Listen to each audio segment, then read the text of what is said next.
Ashley Cunningham had never heard the word no in her entire 25 years of life. As the daughter of tech billionaire Robert Cunningham, she had grown up in a world where money solved every problem, erased every mistake, and opened every door. Failed a class? Her father donated a new library. Crashed her car? A new one appeared the next day. Legal trouble? The family lawyers made it disappear. For Ashley, consequences were something that happened to other people, people without trust funds and family attorneys on speed dial. She had learned that the world bent to accommodate wealth, that rules were suggestions for the rich, and that her father's money was an invisible shield protecting her from reality. But here is what Ashley Cunningham forgot. Courtrooms do not accept credit cards. Judges cannot be purchased like designer handbags. And when you stand before Judge Caprio after causing a fatal accident while driving drunk, your father's billions mean absolutely nothing. What you are about to witness is not just a trial. It is the complete shattering of a young woman who believed money made her invincible. The moment when Ashley realizes that her father's wealth cannot save her from prison will be absolutely devastating. So if you have watched this far, do not miss the end. Like the video and dive into the story, because this confrontation between entitled wealth and unbreakable justice will leave you speechless. It is Wednesday morning, 9 a.m. sharp, at the Providence Municipal Court. The courtroom is packed with media, the victim's family sitting in the front row holding photographs of their lost loved one, and expensive lawyers surrounding the defense table. And there, in the center of that legal fortress, sits Ashley Cunningham in a designer dress that costs more than most people earn in a month, her expression suggesting she is waiting for this inconvenience to be resolved so she can return to her real life. The bailiff's voice cuts through the tension. The state of Rhode Island versus Ashley Marie Cunningham. Judge Caprio looks down from his bench with an expression that suggests he has already read the case file multiple times, and what he found disgusted him. Ms. Cunningham, you stand accused of vehicular manslaughter, driving under the influence, and leaving the scene of a fatal accident. These charges stem from an incident where you drove drunk, struck, and killed a pedestrian, and then fled the scene. How do you respond? Before Ashley can speak, her lead attorney stands smoothly. Your Honor, if I may address the court, my client deeply regrets this tragic accident. However, we believe that with proper consideration of her background, her potential, and her family's standing in the community, alternative sentencing would be more appropriate than incarceration. Judge Caprio's eyebrow raises dangerously. Alternative sentencing? Counsel, a man is dead because your client chose to drive drunk and then fled the scene. What alternative do you propose that addresses the gravity of taking a human life? The attorney's tone is practiced and confident. Your Honor, Ms. Cunningham comes from a prominent family. She has no prior criminal record. She has significant resources that could be directed toward victim compensation and community programs. Incarceration would serve no rehabilitative purpose for someone of her background. Judge Caprio leans forward slowly. Someone of her background? Counsel, are you suggesting that wealthy defendants should receive different justice than everyone else? Not different justice, Your Honor. Just recognition that Ms. Cunningham has resources that could benefit the community more than prison time. I see.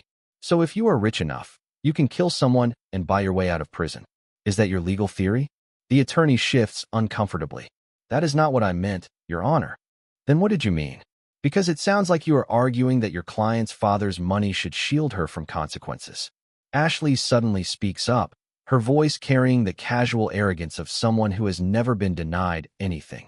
Your Honor, can I just say something? This whole thing is being blown out of proportion. It was an accident. I did not mean to hurt anyone. My father is willing to pay whatever the family wants. We can settle this and everyone can move on. The courtroom goes completely silent. Every person present recognizes that Ashley just made a catastrophic error. Judge Caprio's voice is quiet, but carries unmistakable fury. Ms. Cunningham, did you just offer to purchase your way out of vehicular manslaughter charges in open court? Ashley looks confused by the reaction. I am just saying we can make this right financially. That is how these things work, right? My dad has been handling situations like this my whole life. Subscribe to Judge Stories if you believe that no amount of wealth should place anyone above justice for taking a human life. Judge Caprio takes a deep breath, visibly controlling his anger. Ms. Cunningham, let me explain something to you very clearly. A man named David Torres is dead. He was 43 years old. He was a teacher. He was a husband and a father of 2 children. He was walking home from work when you struck him with your car while driving drunk. He died at the scene. And you just suggested that your father's money can make everyone move on. Is that correct? Ashley's confidence wavers slightly at the judge's tone. I just meant that we want to help the family. My dad always says money can solve problems. Money can solve problems? Miss Cunningham, let me read you the timeline of what happened on the night you killed David Torres. Judge Caprio picks up the police report. At 11:47 p.m., you left the Platinum nightclub in downtown Providence. Security footage shows you stumbling to your car. Multiple witnesses offered to call you a ride. You refused. At 11:52 p.m., you were driving 70 miles per hour in a 35-mile-per-hour zone. Your blood alcohol content was later measured at 0.21, nearly 3 times the legal limit. At 11:54 p.m., you struck David Torres as he crossed the street in a marked crosswalk. Multiple witnesses saw your Mercedes hit him. They heard the impact. They watched David Torres's body fly 30 feet through the air. And do you know what you did, Miss Cunningham? Ashley looks down, unable to meet his eyes. What you did was slow down for approximately 3 seconds, look at the body lying in the street, and then accelerate away. You did not stop. You did not call 911. You did not render aid. You killed a man and drove home to your penthouse apartment. David Torres lay bleeding in the street for 8 minutes before an ambulance arrived. He was already dead. Do you understand what you did? Ashley's voice is small. It was an accident. I panicked. You panicked? Miss Cunningham, you were driving drunk at twice the speed limit. That was not an accident. That was a choice. And when you killed David Torres, you chose to save yourself instead of trying to save him. Judge Caprio picks up another document. Let me tell you what else investigators found. After you arrived home, you called your father. Not 911. Not the police. Your father. Do you know what your father did? Ashley remained silent. Your father immediately called the family attorneys. Within 30 minutes, 3 lawyers arrived at your apartment. They confiscated your phone. They instructed you not to speak to police. They hired a car service to take your Mercedes to a private garage where it was cleaned and repaired before police could examine it. Your father spent the entire night using his money and connections to build a defense before anyone knew David Torres's name. That is what your father's money bought. Time to cover up your crime. Ashley's lawyer interjects. Your Honor, my client had the right to legal counsel. Legal counsel? Counsel, your team obstructed justice by destroying evidence. That Mercedes had David Torres's blood on it, had damage consistent with hitting a pedestrian. Your team made that evidence disappear within hours. Judge Caprio leans back.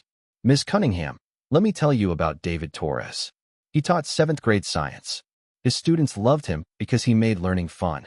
He coached the soccer team after school for free because he loved working with kids. He was walking home from a parent-teacher conference when you killed him. He had been discussing his daughter Sophia's progress in math. He was planning his son Miguel's birthday party. He was thinking about his wife Maria and looking forward to getting home. And then you hit him at 70 miles per hour and drove away. Tears begin running down Ashley's face, but Judge Caprio continues. David Torres's wife Maria is in this courtroom. His children Sophia and Miguel are here. They want to speak. Mrs. Torres, would you like to address the court?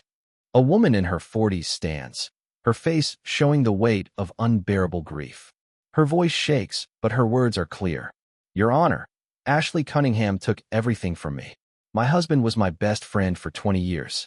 He was an amazing father who never missed a school event or bedtime story. He was building a treehouse for Miguel. He was helping Sophia apply to college. He was planning our anniversary trip. Ashley Cunningham ended all of that because she was too entitled to call a rideshare. And then she drove away like my husband's life meant nothing. Like he was an animal in the road. For 3 weeks, we did not know who killed him. We lived with uncertainty while she hid behind her father's lawyers. When police finally identified her, she offered us money. Millions of dollars to go away quietly. As if money could replace the man I loved. As if cash could give my children their father back. My daughter wakes up crying every night asking why her daddy is not home. My son draws pictures of his father and talks to them. And Ashley Cunningham thinks her father's bank account makes this okay. It does not. Nothing will ever make this okay. Mrs. Torres sits down, sobbing. The courtroom is completely silent except for her grief. Ashley is crying now, her makeup running down her face. I am so sorry. I did not mean for any of this to happen. I wish I could take it back. Judge Caprio's voice is steel. You wish you could take it back? Miss Cunningham, you had dozens of opportunities to make different choices. When you drank that night, you chose alcohol over safety.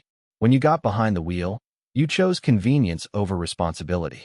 When you sped through residential streets, you chose thrill over caution. When you hit David Torres, you chose to flee instead of help.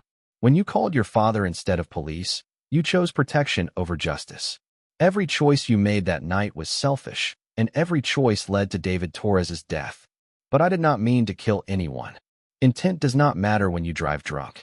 Every person who gets behind the wheel after drinking knows they are risking lives. You knew. You just did not care because you have spent your entire life believing that consequences do not apply to you. Judge Caprio picks up a background report. Miss Cunningham, let me tell you what else is in your record. This is not your first drunk driving incident. 3 years ago, you were stopped for DUI in Connecticut. Your father made that case disappear with a large donation to the police department. 2 years ago, you crashed your car into a storefront while intoxicated. Your father paid for repairs and settlements that kept it out of court. Last year, you were involved in a hit-and-run in Boston. Your father's lawyers settled that quietly. You have been driving drunk and causing accidents for years, and every time, your father's money made the problem disappear. Until now.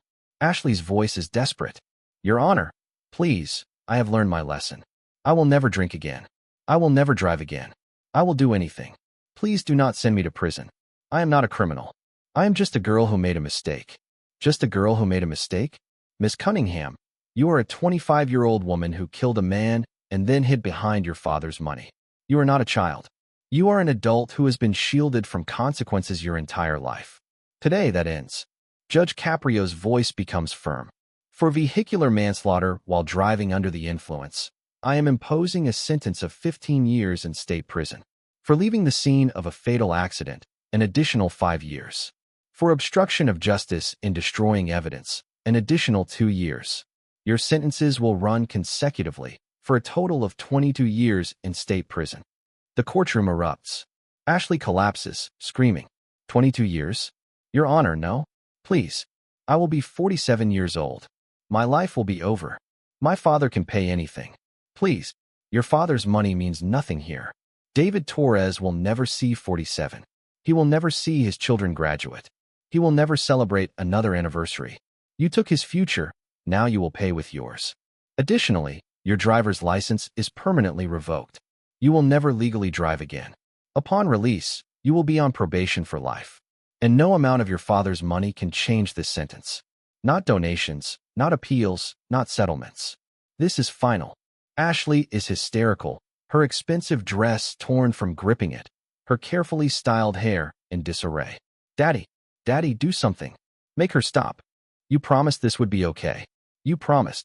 Her father sits in the gallery, his face pale, realizing that for the first time in his daughter's life, his money cannot save her. The bailiffs move forward. Ashley fights them, screaming about lawyers and appeals and her father's connections. But the handcuffs click into place regardless. As she is dragged from the courtroom, still screaming, Judge Caprio delivers his final words. Ashley Cunningham spent 25 years learning that money solves every problem. Today, she learned that some things cannot be purchased. Justice for David Torres cannot be bought. Accountability for taking a life cannot be negotiated. And the grief of a widow and 2 fatherless children cannot be erased with a check. Within hours, news spreads. The Cunningham family releases a statement about respecting the judicial process, but everyone knows they are hiring appeals attorneys. Mrs. Torres holds her children and feels, for the first time since her husband died, that someone acknowledged his value. The message resonates beyond Providence. Wealth does not grant immunity from justice. Sometimes the most important lesson about privilege comes from watching someone who spent their entire life protected by money discover that courtrooms recognize only one currency: justice. Ashley Cunningham walked into that courtroom in her designer dress, surrounded by expensive lawyers, confident that her father's billions would save her. She was dragged out in handcuffs, headed to 22 years in prison, where she will have decades to reflect on the night she killed David Torres and the lifetime of entitlement that led to that moment.